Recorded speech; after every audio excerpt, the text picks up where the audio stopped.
Kejadian 16. Hagar dan Ismail.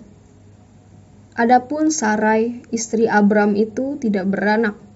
Ia mempunyai seorang hamba perempuan orang Mesir, Hagar namanya. Berkatalah Sarai kepada Abram, "Engkau tahu, Tuhan tidak memberi aku melahirkan anak. Karena itu, baiklah hampiri hambaku itu. Mungkin oleh dialah aku dapat memperoleh seorang anak." Dan Abram mendengarkan perkataan Sarai. Jadi Sarai, istri Abram itu, mengambil Hagar hambanya orang Mesir itu, yakni ketika Abram telah 10 tahun tinggal di tanah Kanaan. Lalu memberikannya kepada Abram, suaminya, untuk menjadi istrinya. Abram menghampiri Hagar, lalu mengandunglah perempuan itu. Ketika Hagar tahu bahwa ia mengandung, maka ia memandang rendah akan nyonyanya itu. Lalu berkatalah Sarai kepada Abram, "Penghinaan yang telah kuderita ini adalah tanggung jawabmu. Akulah yang memberikan hambaku ke pangkuanmu." Tetapi baru saja ia tahu bahwa ia mengandung, ia memandang rendah akan aku. Tuhan kiranya yang menjadi hakim antara aku dengan engkau. Kata Abram kepada Sarai, "Hambamu itu di bawah kekuasaanmu.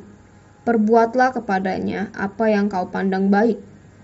Lalu Sarai menindas Hagar sehingga ia lari meninggalkannya. Lalu malaikat Tuhan menjumpainya dekat suatu mata air di padang gurun, yakni dekat mata air di jalan ke Syur. Katanya, "Hagar, hamba Sarai, dari manakah datangmu dan kemanakah pergimu?" Jawabnya, "Aku lari meninggalkan Sarai nyonyaku." Lalu kata malaikat itu kepadanya, "Kembalilah kepada nyonyamu, biarlah engkau ditindas di bawah kekuasaannya." Lagi kata malaikat Tuhan itu kepadanya, "Aku akan membuat sangat banyak keturunanmu, sehingga tidak dapat dihitung karena banyaknya." Selanjutnya kata malaikat Tuhan itu kepadanya, "Engkau mengandung dan akan melahirkan seorang anak laki-laki, dan akan menamainya Ismail, sebab Tuhan telah mendengar tentang penindasan atasmu itu. Seorang laki-laki yang lakunya seperti keledai liar. Demikianlah nanti anak itu. Tangannya akan melawan tiap-tiap orang, dan tangan tiap-tiap orang akan melawan dia. Dan di tempat kediamannya, ia akan menentang semua saudaranya." Kemudian Hagar menamakan Tuhan yang telah berfirman kepadanya itu dengan sebutan, "Engkaulah El Roi." Sebab katanya, "Bukankah di sini kulihat Dia yang telah melihat aku?"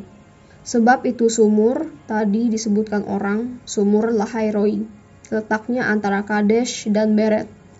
Lalu Hagar melahirkan seorang anak laki-laki bagi Abram, dan Abram menamai anak yang dilahirkan Hagar itu Ismail. Abram berumur 86 tahun ketika Hagar melahirkan Ismail baginya.